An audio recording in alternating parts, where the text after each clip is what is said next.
All right, welcome back. I'm here to report on some pretty bad news, actually.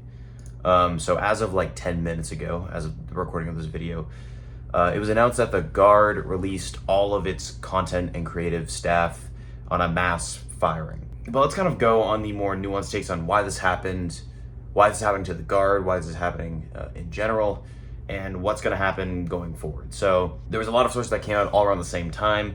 I like to look at the Hunter one the most because he was the actual the Guard reporter, and he said that all of the social content, creative, and talent teams were all released from the Guard.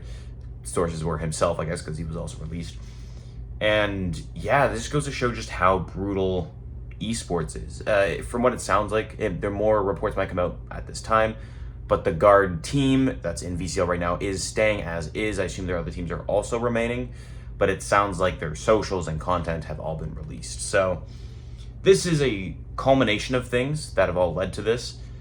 But I think it all kind of boils down to the fact that esports team are kind of the bottom of the esports pyramid. The organizations themselves and the workers that go within this organization are all the bottom feeders of the esports scene, right? At the top you have your influencers, your game makers themselves, because those are the people that get constant attention, have their own control of what they do, are personality based, but the organizations and the workers are at the behests of those people, right? The players that are the big players, at least, get the biggest slice of the pie, and as it goes down, right, you have the players, the game makers, tournament organizers, then it goes organization, then it goes the workers within those organizations. They get less and less of that, the slice of the pie, if that makes any sense. So their positions are much less secure, and something like this can just happen. And it's not rare in esports, but it's definitely something that needs to change. But will it change anytime soon? Probably not. This probably comes from a multitude of things from the Guard specifically, even though the Guard was doing so many great things. I think the fact that they didn't make franchising is really tough. But additionally, that we are in financial hard times right now, which is a really... well, I assume that Valorant is a much younger audience, and they probably aren't thinking about stuff like this. But we are in financial hard times right now, and that really doesn't add on to the fact that esports don't make money, right? These teams aren't making money. They have the backing of a billionaire company. The Guard is owned by the Kroenke Sports Entertainment franchise group, which owns things like the LA Rams, the Denver Nuggets, all these big Arsenal FC, all these big sporting groups.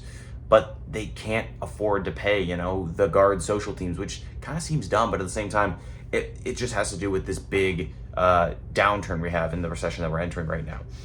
We'll probably see over the next couple years the teams that are at that tier 2, tier 3 level start to fall because there's just no money, and we as esports people need them. This is a message for the people that want to work in esports. I think this is a parable, because there were a lot of great people. The Guard specifically was doing so many great things, so it's just really tough that it fell through. So many great people, but it just goes to show that you should not put all your eggs into one esports basket, because especially in esports, it can all crumble at once. And if you are very tailored to one organization or one sole thing, it's very easy to fall apart. If you're just chasing the dream of working in esports, then it gives you ripped away, especially when you put your trust into an organization or something like this, because even the Guard seemed like such a reputable organization backed by great people, so many great people working there. It seemed very stable, but again, esports is just tough to work in. As of right now, not many people have come out outside of just saying, hey, like, this is bad.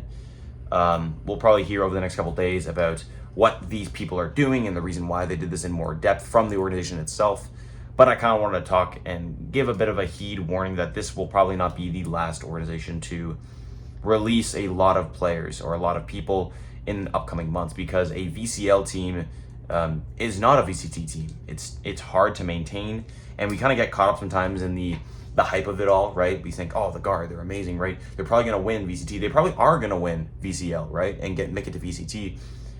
But this is just a bad omen.